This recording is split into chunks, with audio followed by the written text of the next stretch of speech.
Madame, Monsieur, bonsoir et bienvenue dans ce nouveau numéro de l'Hebdo Écho.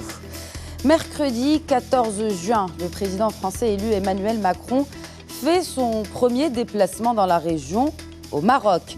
Un déplacement express pour faire connaissance, une visite personnelle même, selon le communiqué de l'Élysée.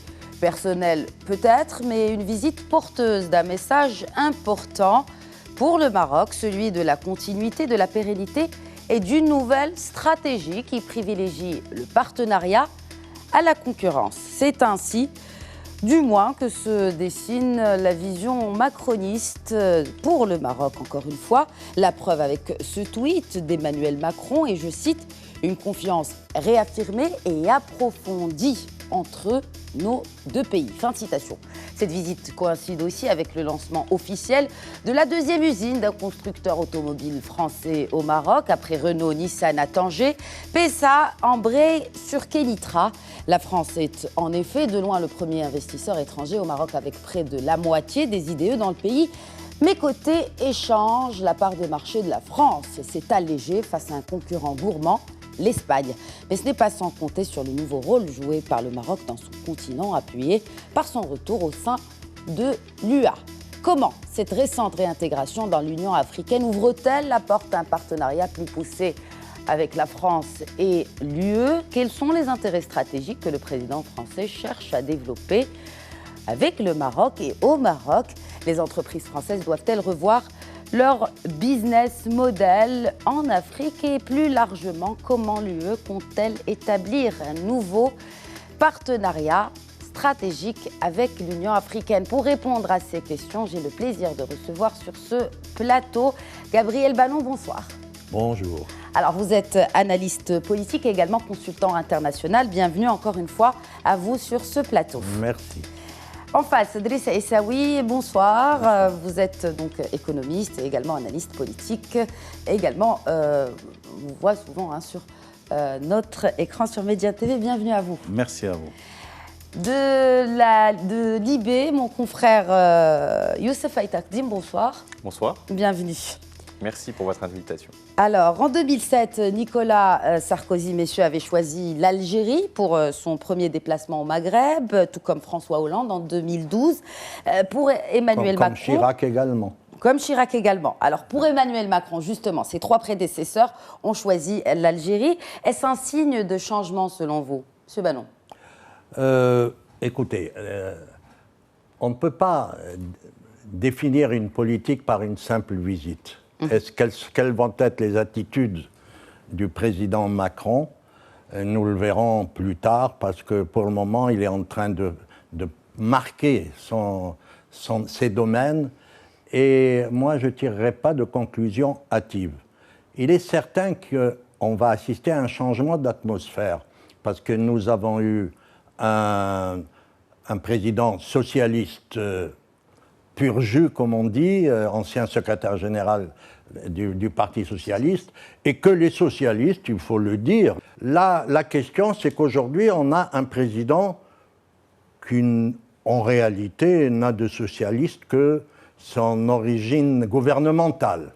Mais il ne l'est pas. Il prétend qu'il n'est ni à gauche ni à droite, mais il a un a priori, d'après ce que je sais, favorable vis-à-vis du Maroc et de la monarchie. Et c'est pour cela qu'il a accepté, qu'il a voulu et accepté l'invitation, parce que c'est à la suite d'une invitation personnelle de Sa Majesté. Il a accepté, et je ne suis pas les commentaires en disant « mais il a d'abord été en Tunisie et en Algérie ». Oui, il a été comme n'importe quel touriste qui était en campagne, mais qui n'a aucune légitimité à l'époque. Youssef Aïtakdim, partagez-vous l'avis de M. Ballon en ce qui concerne cette vision qui a changé peut-être d'un dirigeant français en ce qui concerne le Maroc? Il est certainement trop tôt pour savoir ce que Emmanuel Macron envisage comme politique dans les détails avec le Maroc et avec son voisinage méditerranéen en général. Il est évident que c'est une visite de courtoisie, dans le cadre familial a été souligné de part et d'autre afin de faire connaissance, parce que c'est un homme politique qui n'a pas une longue carrière comme ses prédécesseurs et qui avait donc eu l'occasion de nouer de relations personnelles avec les dirigeants des pays de la région. Il a eu une carrière éclair. Il a déjà visité le Maroc en tant que ministre. Il a dans son entourage des Marocains. C'est quelqu'un qui, dans une activité professionnelle précédente, a eu à connaître de dossiers marocains quand il était banquier d'affaires. Je pense qu'Emmanuel Macron est venu rendre une première visite.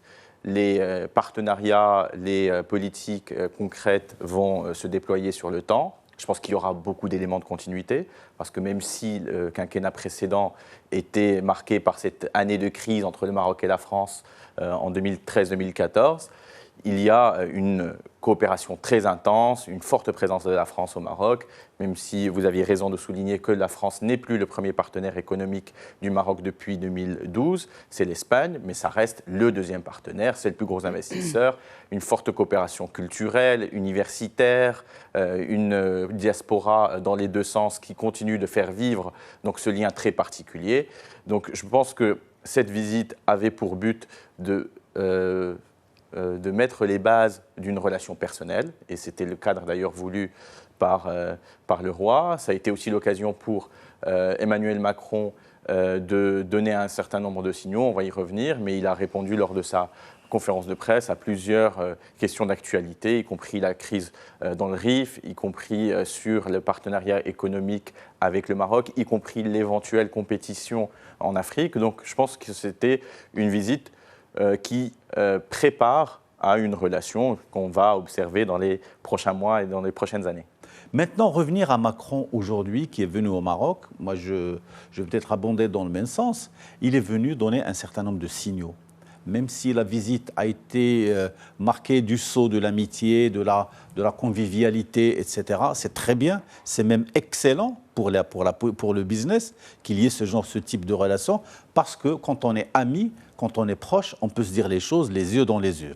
On peut, c'est-à-dire, et certainement quand les relations ne sont pas aussi intimes, quand un partenaire est sur la mauvaise voie, c'est très très difficile de lui faire comprendre.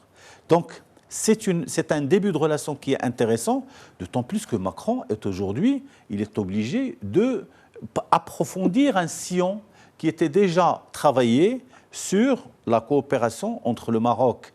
La France reste quand même un partenaire de référence, quoi qu'on en dise, même si, c'est-à-dire que finalement, sur le plan commercial, c'est vrai qu'il y a mais il faut regarder un peu le type d'échange. Les investissements, on est à 10 milliards de dirhams, les investissements français ici chez nous. Et on a des structures importantes. Vous avez parlé de PSA, de Renault, 10 etc. 10 milliards d'euros. Voilà. Comment En 10 milliards d'euros. 10 milliards d'euros. Plus de 10 milliards, c'est-à-dire que ça fait 100 milliards de dirhams. Ouais, donc finalement, on est devant quelque chose d'extrêmement important. Et avec la nouvelle initiative dans laquelle le Maroc est en train de s'insérer, avec le G20, donc c'est le pacte avec l'Afrique qui a été monté en Allemagne. Nous y arrivons. C'est-à-dire, c'est pour dire, c'est juste ça, qu'on est sur la bonne lancée et que Macron est un homme pragmatique. Il viendra chercher et défendre les intérêts de la France là où ils sont. On avait commenté cela. Justement, quels sont ces intérêts? Qu'est-ce que chercherait à développer comme stratégie, comme intérêt stratégique en tout cas, au Maroc, Macron? C'est un changement de paradigme total de ce qui se faisait avant avec maintenant. On est dans une logique de partenariat complètement avérée par rapport au Maroc. On est dans un système où on quitte la logique de l'assistanat, la logique de l'aide financière, etc. Ça, c'est fini. Et même le Maroc l'a dit, même le roi lui-même, dans un discours en Afrique, en Côte d'Ivoire, il a dit on n'a pas besoin, c'est-à-dire il a été même très critique vis-à-vis des relents de colonisation qui avaient toutes ces réflexions-là. Donc le Maroc se positionne comme étant un acteur.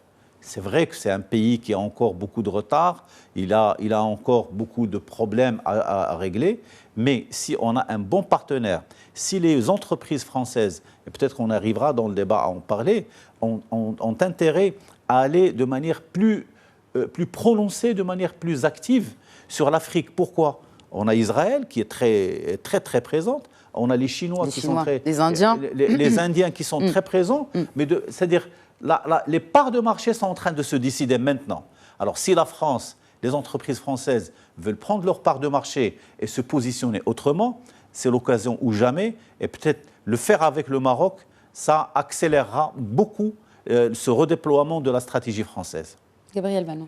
Oui, si on reste sur le côté économique, je dirais que les milieux économiques européens ont assimilé une donne qui est que le Maroc est une plateforme pour aller en Afrique. Et par conséquent, on ne verra pas seulement la France, on verra d'autres pays d'Europe qui viendront pour développer des partenariats, car le Maroc a pu réussir un pari, c'est celui d'être la plateforme pour aller attaquer les pays africains. Voilà l'élément. Donc, moi je ne crois pas pour le moment que la visite de Macron allait au-delà d'un premier contact et faire connaissance. Parce que si c'était vraiment des ambitions économiques, il aurait été avec une délégation importante, les chefs d'entreprise, le patronat, le CNPF, etc. Mais pas du tout. Et alors là, on peut se poser une question. C'est son premier voyage à l'étranger et il le place dans une visite personnelle. Pourquoi? Pourquoi? Moi, Je vous renvoie la question, voilà, Gabriel Manon. D'après moi, il faut remettre sa visite dans le contexte actuel en France. On est en pleine période électorale. On est entre deux tours.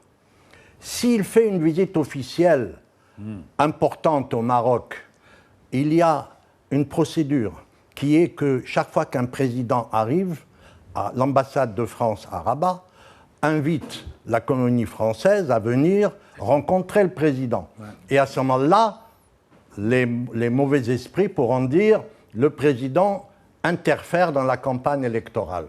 Donc il n'a pas reçu et il n'a pas contacté la colonie française puisque le protocole ne l'impose pas et que c'était un voyage presque privé.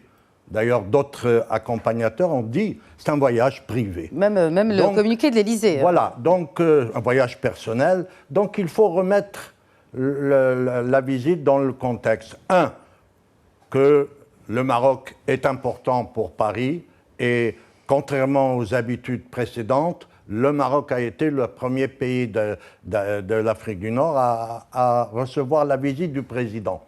Deux, je veux développer des relations personnelles. Je vous dirais que c'est général maintenant. Tous les présidents de tous les pays développent des relations personnelles, une chose qui n'existait pas avant. Un président prend son téléphone et appelle le président du pays intéressé. Dans le temps, on prévenait l'ambassadeur qui apportait le message. D'ailleurs, ça pose un problème aux ambassadeurs. Quel est le rôle aujourd'hui dans la nouvelle forme de gouvernance? Voilà, donc il a voulu développer cela. Par téléphone, c'est bien. Quand on connaît la personne, par téléphone, c'est mieux. C'est meilleur.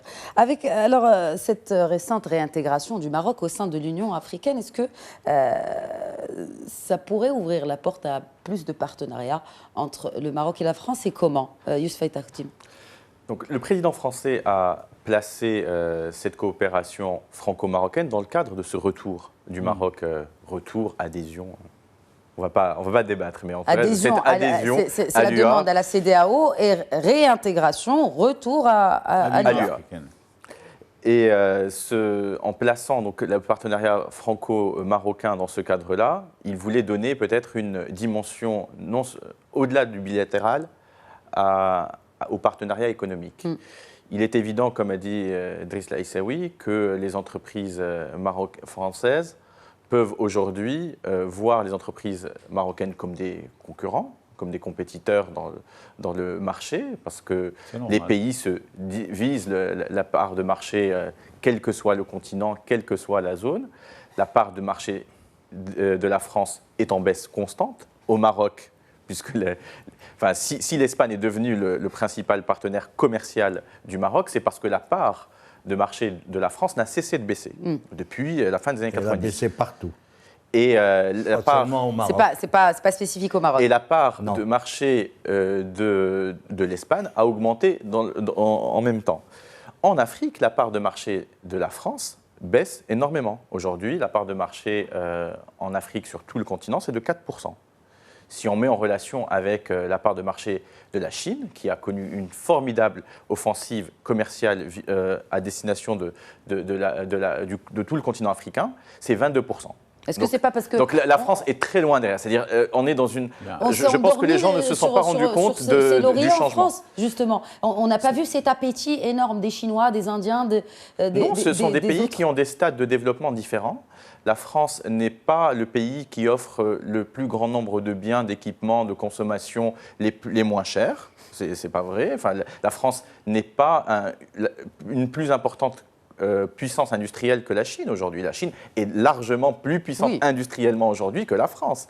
Donc il y a une transformation des structures des économies et des besoins aussi de l'Afrique, qui a qui a une population jeune, qui a une consommation qui augmente énormément, en biens de consommation courante, en biens d'équipement. Et la France n'est pas compétitive sur un certain nombre de produits, alors qu'elle est plus compétitive sur des produits qu'elle va d'abord vendre en Europe, qu'elle va d'abord vendre aux États-Unis, qu'elle va d'abord vendre à des pays développés d'Asie, en Chine, etc., etc. Donc ça ne veut pas dire que la France s'est endormie sur ses lauriers nécessairement, mais la structure de son économie a changé, tertiarisé, tournée vers des industries de pointe, etc., l'armement, etc.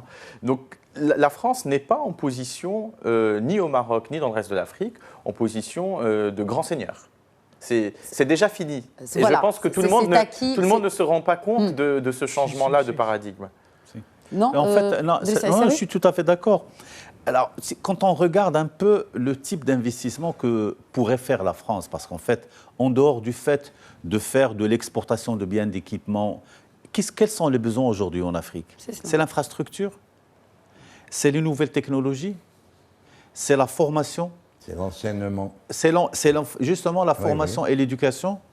C'est également toutes les industries autour de l'environnement et des changements climatiques, des énergies renouvelables, etc. La France n'est pas la meilleure sur ce créneau-là. En tout cas, elle n'est pas seule. Elle est, voilà. Elle n'est pas compétitive, on va dire. Elle n'est pas compétitive, elle n'est pas présente. Par exemple, dans le domaine des infrastructures, des transports, etc., elle reste ultra compétitive.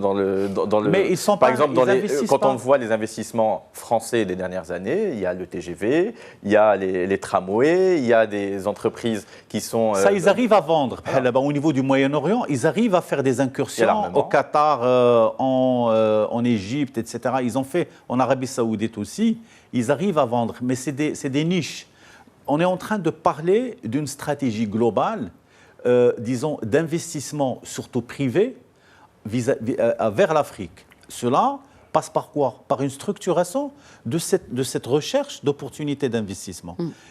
Et la France n'est pas très présente. Non, mais là on fait un procès à la France avec des comparaisons qui ne tiennent pas la route. C'est-à-dire? La Chine, nous le savons, c'est la première économie mondiale aujourd'hui. C'est la première puissance économique mondiale. Elle a ravi la place aux États-Unis. C'est pas peu. La France, il faut voir comment dirais-je, le jeu de la France à l'intérieur de l'Europe. C'est les relations de l'Union européenne avec le Maroc qui peuvent donner un sens. C'est les relations de l'Union européenne avec l'Afrique qui peuvent donner un sens. La France n'est plus la grande puissance économique et militaire d'avant. Pourtant, pardon, M. Banon, pour ce qui est du militaire, pour tout ce qui est sécuritaire au niveau de l'Afrique, la France est partie toute seule au Mali. D'accord. Justement. Alors sur le plan économique, vous êtes bon en tout ce qui est géostratégique, vous le comprenez bien que tout ce qui est économique, tout ce qui est sécuritaire, ça va ensemble. Bien sûr. Alors la Chine, quelle est la stratégie de la Chine? La Chine est entrée en Afrique en faisant quoi? En construisant des stades, en construisant des écoles, en faisant des routes, etc. Et en donnant des crédits gratuits. Des crédits gratuits. Mais en revenant elle-même, c'est-à-dire qu'elle a apporté ces entreprises qui ont investi. nous sommes en train de réfléchir, M. Hardim vient de le dire, dans un changement de paradigme. La France ne peut plus continuer. Si elle a envie d'avoir un partenaire fort qui s'appelle le Maroc ou je ne sais qui, il faut qu'elle le fasse avec une nouvelle vision. Et on n'est plus dans la logique des chasses gardées, du précaré. Des positions acquises, en tout cas. C'est pour cela que d'autres concurrents, peut-être... Voilà. Il y a une nouvelle logique. On vient de parler... la même chose. Alors, il faut qu'elle redevienne une puissance économique qu'elle n'est plus.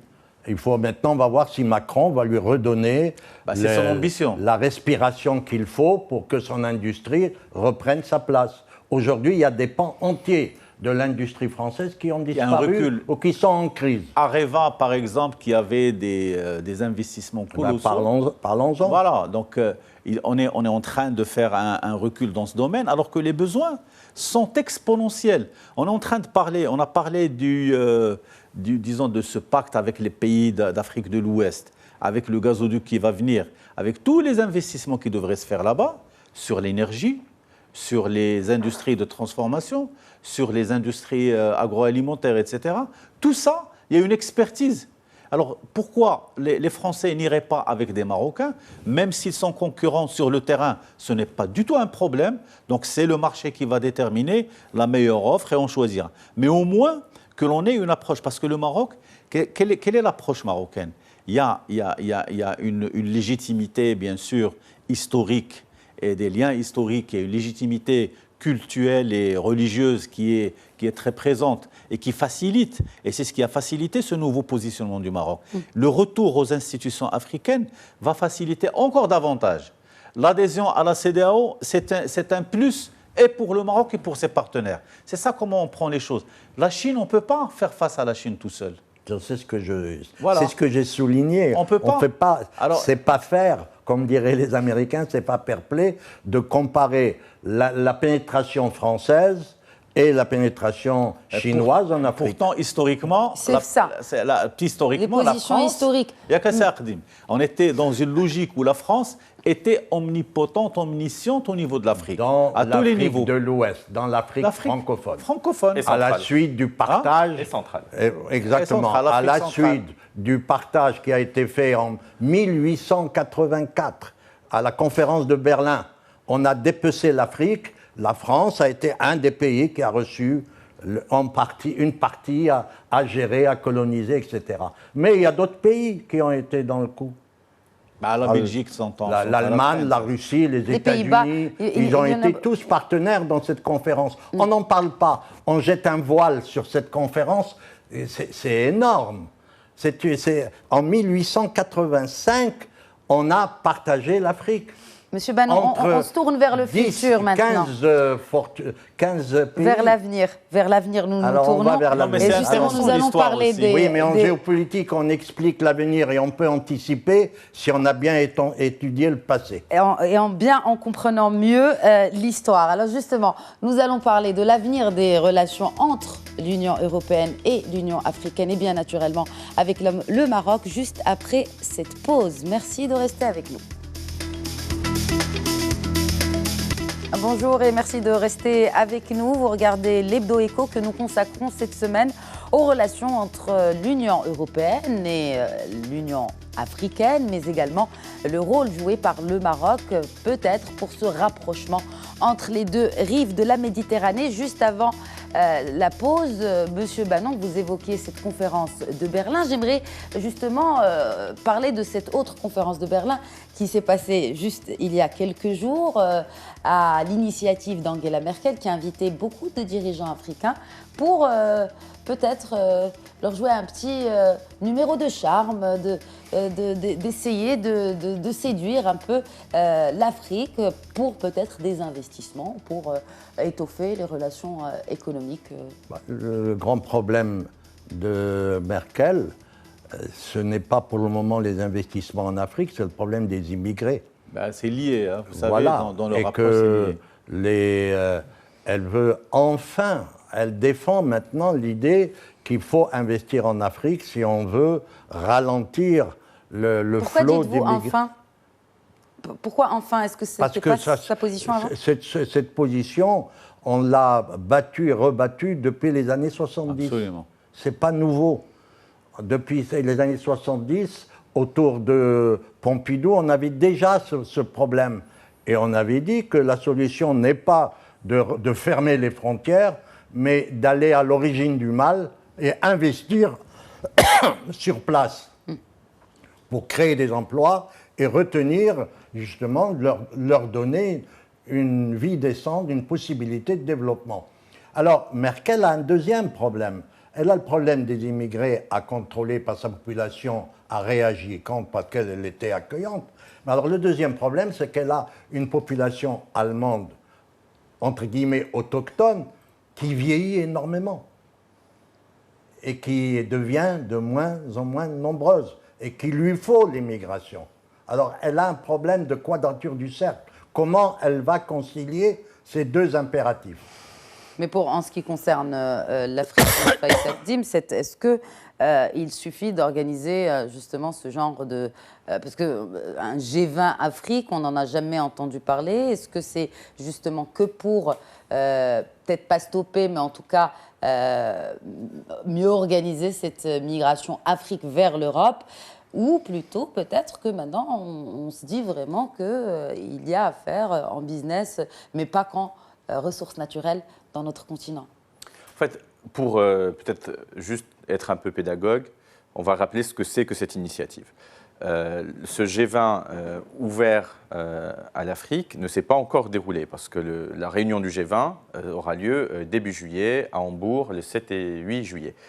Et l'Allemagne, avec l'appui des autres membres du G20, dans un pays qui est africain, qui est l'Afrique du Sud, a souhaité consacrer une thématique à cette réunion qui réunit les bailleurs de fonds, les organisations internationales, etc., avec un intérêt particulier, un focus, on va dire, sur le développement de l'Afrique. Alors bien sûr, il y a un lien entre les questions sécuritaires, les questions migratoires et les questions de développement économique, puisque tout le monde sait qu'une des réponses qu'on peut apporter à long terme à ce défi migratoire, même si Gabriel Bannon a raison de dire que l'Europe a besoin d'immigrés, et on aura besoin de manière croissante dans les décennies à venir, puisque la balance démographique est défavorable. Au bout d'un moment, enfin, pour dire les choses tout simplement, quand on n'a plus de main-d'œuvre, on ne peut plus produire, donc il faut renouveler le stock de la population active. Et l'Afrique peut apporter son surplus de jeunes. Il faut savoir que d'ici à 2050, la population africaine va atteindre 2,5 milliards d'habitants, dont la moitié auront moins de 25 ans. Exact. Donc il y a un défi pour les Africains, en même temps il y a un défi pour les Européens, et peut-être qu'il y a des choses à faire ensemble. En tout cas, ce qui a été envisagé, donc c'est au-delà de cette réunion du 12 et 13 juin, il y avait auparavant une rencontre des ministres des Finances des pays du G20, avec certains pays qui ne sont pas nécessairement ceux dont les chefs d'État étaient présents, parce qu'il y avait parmi les ministres des Finances qui ont préparé en fait cette initiative, les ministres des Finances du Maroc, du Rwanda, de la Tunisie. Les 5 pays qui vont profiter d'ailleurs de l'initiative. Qui sont les pays qui vont le plus profiter de ces initiatives. Le Maroc, la Tunisie, le Rwanda, la Côte d'Ivoire et le Sénégal. 5 pays pour commencer. Voilà, c'est cela. Enfin, peut-être que... Tout à fait. Et en fait, ces pays sont déjà, parmi les 54 pays africains, ces 5 pays sont déjà ceux qui connaissent un développement économique depuis quelques années, qui ont fait des réformes économiques structurelles qui permettent en fait d'avoir des investissements qui soient productifs et qui doivent donner l'exemple. Voilà, et qui doivent donner l'exemple aux autres pays. Pas nécessairement, qui ont un système de gouvernance qui est important. Et c'est beaucoup plus important que l'emploi adressé, ça, oui. Non, si tu n'as pas de système de gouvernance, comment veux-tu accueillir des investissements? Comment veux-tu créer de l'emploi? D'accord. C'est ça le problème. Oui, mais est-ce que lié. Oui, c'est lié. Est-ce que finalement on a coupé ces Ardim parce que non. Est-ce que finalement c'est dans la foulée de ce qu'il disait. Est-ce que finalement on cherche justement à attirer des investissements dans ces pays-là? Ces pays ont exactement. Il s'agit d'attirer, enfin d'accompagner ces pays pour qu'ils puissent attirer des investissements privés. Il ne Privés. s'agit pas d'aide publique au développement classique qui existe par ailleurs. C'est un changement de paradigme. Passer de l'assistanat à faire un business partner ou un partenaire business. Déjà Carter le disait, il était contre de travailler en Afrique avec ce système d'assistance, de leur amener un peu de saupoudrage financier pour dire qu'on a aidé les Africains. Mais tout le monde ne l'a pas compris, parce que déjà certains chefs d'État parlent de plan Merkel pour l'Afrique, etc. Enfin, alors, un plan Marshall, c'est comme si c'était un plan Marshall. Qui dit plan Marshall dit qu'il y aura de l'argent qui sera injecté, mais pas des investissements qui vont créer de l'emploi et qui vont créer de la richesse. On ne va pas donner d'argent, il n'y a rien. Ouais, voilà, il y a rien. Alors qu'est-ce qu'il y a? Par exemple, il y a des pays, on va prendre le Sénégal, avec un taux de croissance intéressant de 4-5%. On a le Maroc qui commence lui aussi, enfin même si c'est à dents de scie, il y a un potentiel de croissance qui est là. La Côte d'Ivoire, le Rwanda, d'ailleurs encore plus. Donc tous ces pays-là ont fait, comme vient de le souligner mon ami, c'est des pays qui sont passés par une période d'ajustement structurel assez rigoureuse. C'est cela. Ils ont été mis sous programme FMI avec des aides de la Banque mondiale. Aujourd'hui, qu'est-ce qu'il faut faire? Il faut améliorer le profil pays. Nous avons des pays qui ont des problèmes d'infrastructure, il faut les combler. Et ça, c'est la Banque mondiale, FMI et les organismes de financement régionaux qui doivent s'en occuper. On a des problèmes d'éducation, il faut les aider. On a des problèmes d'infrastructure, de formation, de gouvernance aussi. Alors, quand on va améliorer tout ce cadre-là, on va pouvoir rendre sexy, si vous voulez, ces 5 pays et les rendre attractifs. Donc, ça, c'est un travail, c'est un marketing territorial qui se fera et qui fera en sorte que des investisseurs étrangers viendront de toutes les destinations. Ça, c'est l'hypothèse de travail. En face, qu'est-ce qu'il y a? Elle n'a qu'un inconvénient, votre hypothèse de travail, c'est qu'elle prend beaucoup de temps. Non, mais en principe, ça va prendre des dizaines d'années. Et le problème entre l'Europe et l'Afrique est beaucoup plus urgent. Et moi, je ne crois pas que... bien sûr, il faut faire un travail en profondeur. C'est ce qui est prévu. Hein.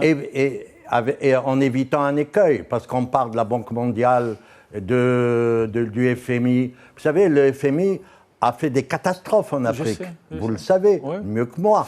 Et qu'on voit arriver le FMI d'un mauvais œil. Les gouvernants ne sont pas coopératifs. Lui, il ne s'intéresse qu'à la balance des paiements. Quand il est en paix, il est en paix lui-même. Alors, ils étudient des plans en bureau fermé, et après... Ils viennent et ils se rendent compte que la réalité, ce n'est pas ce qu'ils ont imaginé dans leur bureau à Washington. Alors, c'est cela. Je ne crois pas beaucoup à une efficacité réelle et immédiate de l'intervention du FMI ou de la Banque mondiale. Sinon, on va recommencer à donner de l'argent. Monsieur Bannon. Là, ce n'est pas là. Je voudrais juste finir. On laisse finir. Je voudrais... non, parce que c'est important. Là, ce que je voudrais dire, c'est que on doit sortir de ce cadre où on attend que les pays d'Europe viennent régler le problème. C'est plus le temps à ça. C'est pas ça. C'est les pays eux-mêmes. Il faut qu'on les aide, oui, en apportant des technologies pour leur montrer, aider la formation, l'éducation qui est la base même, parce que si on veut créer des emplois, si on veut tarir l'arrivée d'immigrés dont on n'a pas besoin, mais ce que j'aime pas le terme, mais ce qu'on appelle l'immigration choisie, il faut les éduquer, sinon on s'en sortira pas. Alors ça, c'est la première urgence, c'est la formation. Monsieur Bannon, dans ce projet, le Compact with Africa, qui a été, disons, mis en place, qu'est-ce qu'il y a eu? Il y a eu la réunion des ministres des Finances avant, qui ont fait des plaidoyers pour montrer ce qu'ils avaient fait, etc., et quel est le potentiel qui existe. Maintenant, ce qui est prévu, c'est d'aller vers un certain nombre de segments qui peuvent se faire rapidement. Qu'est-ce que peut faire le Maroc dans cela, justement, Drissa Essaoui? Le Maroc, il a déjà entamé une série de réformes qui le prédisposent justement à aller de l'avant en matière, disons, d'accueil d'investissements étrangers plus intéressants. C'est-à-dire aujourd'hui, il y a encore à faire sur beaucoup de secteurs. Toute la stratégie d'accélération industrielle est là pour accueillir dans les écosystèmes un certain nombre d'investissements encore plus intéressants. Parce qu'on a commencé par des petites opérations, on a commencé par disons des investissements intéressants. Demain, il y a possibilité. Le Maroc est un territoire qui est très favorable à ce genre d'action. Nous avons en chantier, d'ailleurs, la question de l'éducation et de la formation. Je vous rappelle qu'avec le MCC, le Millennium Challenge Corporation, ils ont mis en place un deuxième compact pour le Maroc, où il y a une forte composante sur le foncier industriel, foncier rural, et particulièrement sur l'éducation et la formation. Oui. Ça veut dire quoi? Ça veut dire que c'est un système d'accélération. On est en train d'accompagner le Maroc pour qu'il accélère. Le Maroc dispose d'une charte à l'horizon 2030, une charte de l'éducation et de la formation, qui reste la propriété du Conseil supérieur d'éducation, mais en même temps, le premier gouvernement qui devait la mettre en place, c'est celui-là. Alors celui-là est en train juste de chercher ses pas, comme on danse. Le Maroc s'est doté d'un ministre de l'Éducation nationale qui pèse, qui sait ce qu'il a à faire. C'est un autre débat. C'est un tout autre débat, mais j'aimerais justement revenir sur le compact de l'Afrique. Là, vous avez parlé de cet accompagnement, de cette réunion des ministres des Finances. Comment cela se fait-il qu'il n'y a pas vraiment eu, en tout cas, de prévision sur comment booster les échanges commerciaux, au moins, avant de parler d'investissement? Non, mais l'investissement commence d'abord.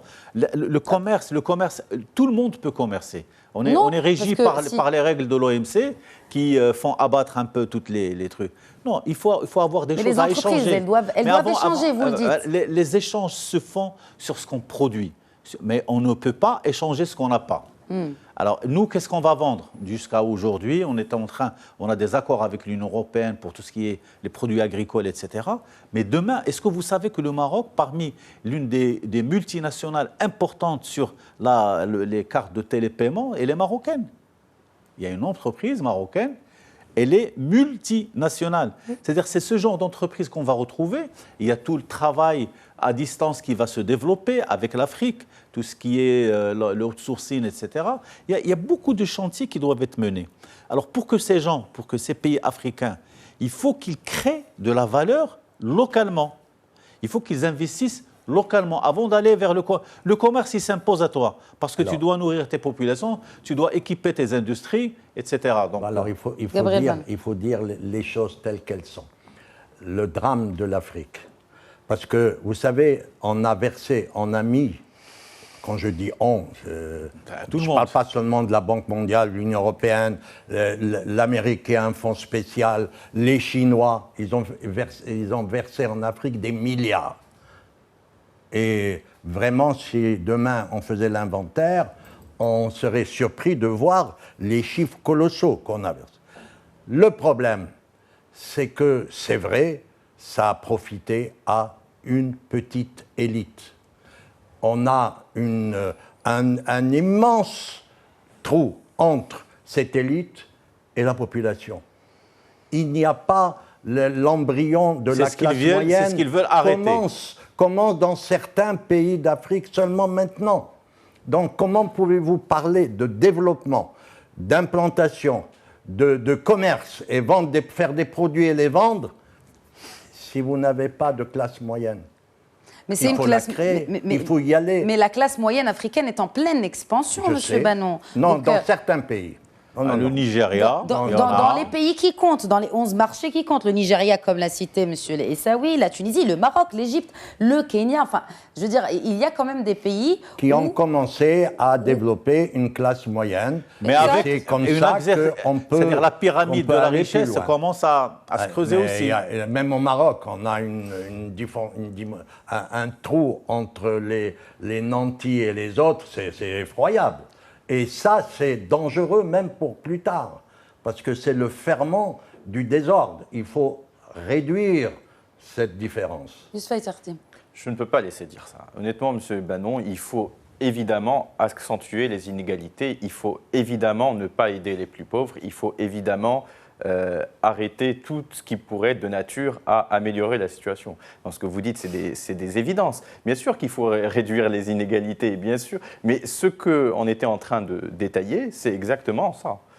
Il faut sortir aussi d'une vision, comment dire, totalement noircie de la situation en Afrique. C'est le continent où il y a la plus forte croissance, c'est là où le retard de développement se rattrape le plus vite. Il y a énormément à faire, mais l'IDH progresse. Après, le classement progresse moins parce que c'est ceux qui sont les derniers qui progressent le plus. Ouais. Donc, il reste toujours les derniers. Mais ils progressent. Les conditions de vie s'améliorent. Les gouvernements se sont sophistiqués. On ne peut pas dire aujourd'hui, comme on disait dans les années 80, que la FMI, la Banque mondiale, imposent des dictates à ces pays-là. Ce n'est pas vrai. Le Maroc coopère énormément avec le FMI, la Banque mondiale. Le Rwanda coopère énormément avec le FMI, la Banque mondiale. Ils prennent l'expertise.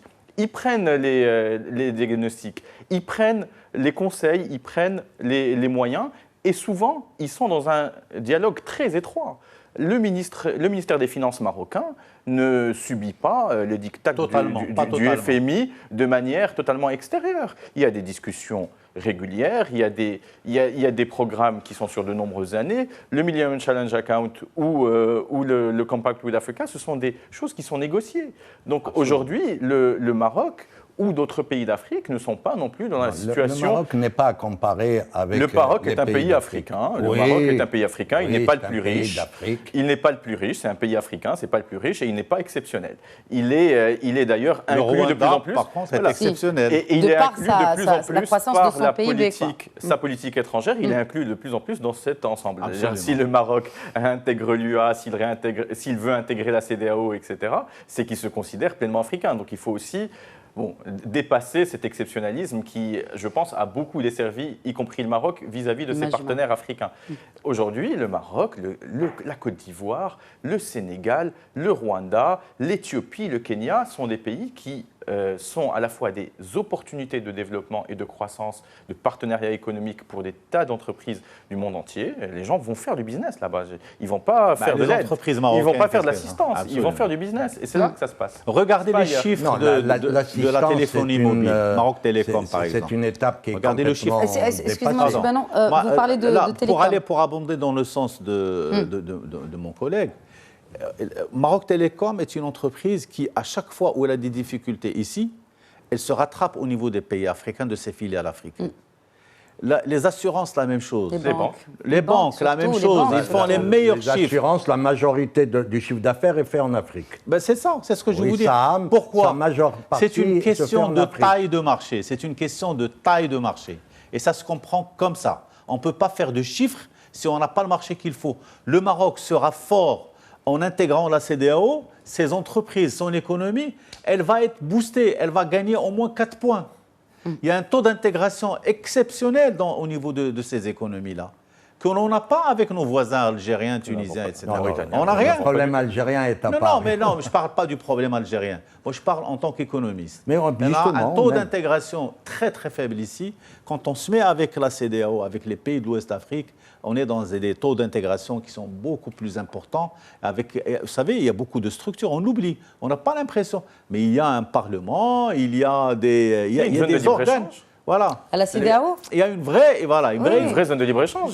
Les travailleurs se déplacent beaucoup plus mobiles qu'en Europe. Les travailleurs en Afrique de l'Ouest sont c'est ça ce qui est intéressant, ce qu'il faut regarder. Si on compare les deux zones de libre-échange. C'est ce qu'il faut regarder, c'est ça ce qu'il faut regarder. Il faut aussi se départir parce qu'en fait, il faut le dire, et je pense que le roi du Maroc a été exceptionnel dans son approche de l'Afrique.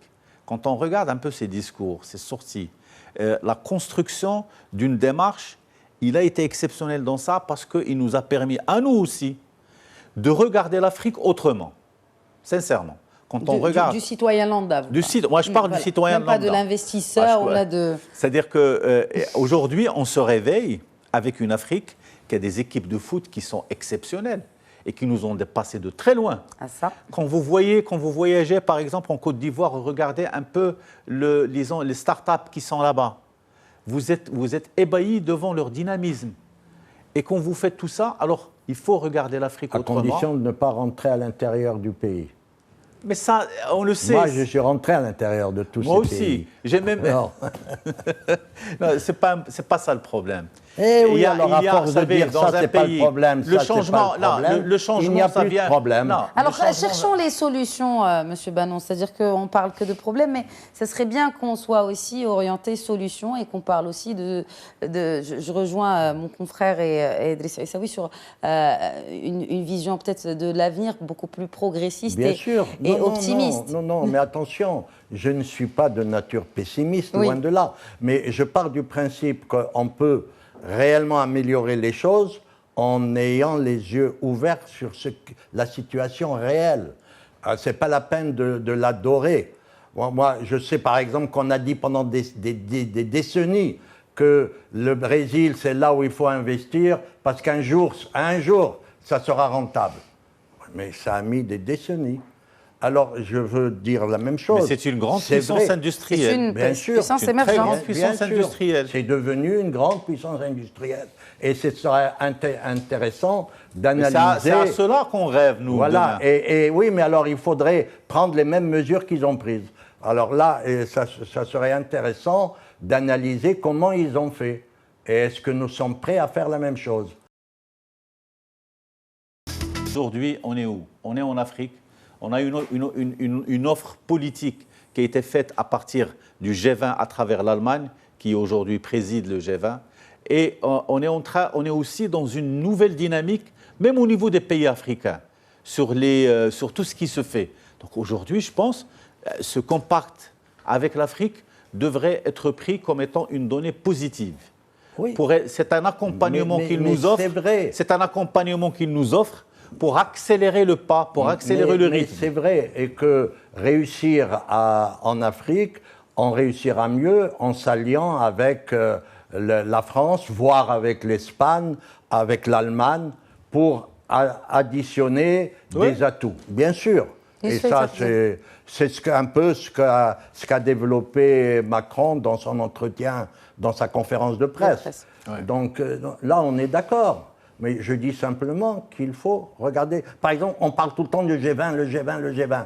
Le G20 n'a aucun pouvoir. On le sait. Il n'est pas opérationnel. C'est une table ronde où on bavarde, on échange des opinions et on trace des contacts, etc. Mais il ne peut pas prendre de décision. Il n'en prend pas. Alors il ne faut pas attendre le messie de la part du G20. Par contre, le sommet Union européenne-Afrique qui va avoir lieu en novembre à Abidjan, le sommet va prendre des décisions. Et ça sera intéressant. Pour terminer... Et j'attends plus, moi, de ce sommet que du reste. Que du reste. Youssef Aït-Taktim.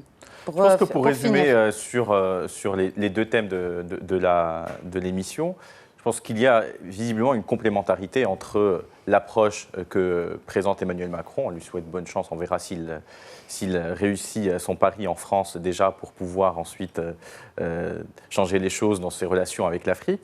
Mais il y a le même discours qui est un discours pro-business, qui est un discours aujourd'hui qui parie sur l'innovation, sur la transformation des structures économiques, sur l'intégration des start-up et l'encouragement donc des jeunes à entreprendre et à créer de la valeur. C'est une promesse de Macron aussi. Sans attendre qu'on les emploie dans le secteur public ou qu'on les emploie dans le secteur privé.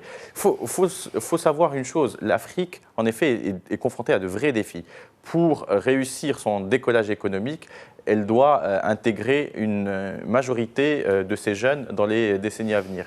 Il faut créer, bon an, mal an, entre 20 et 25 millions d'emplois par an sur le continent. C'est énorme, c'est un défi auquel n'ont pas été confrontés beaucoup de zones qui sont de la même taille. La croissance démographique est telle actuellement en Afrique qu'il va falloir rassembler toutes les initiatives, faire preuve vraiment d'innovation et surtout ne pas être prisonnier des lectures du passé, de ce qu'on a fait dans les années 80 ou 70, etc. Il y a d'énormes défis et je pense que tout le monde a compris aussi les interdépendances des crises migratoires, économiques, environnementales sécuritaires qui nous sont communes en fait. Très bien, messieurs.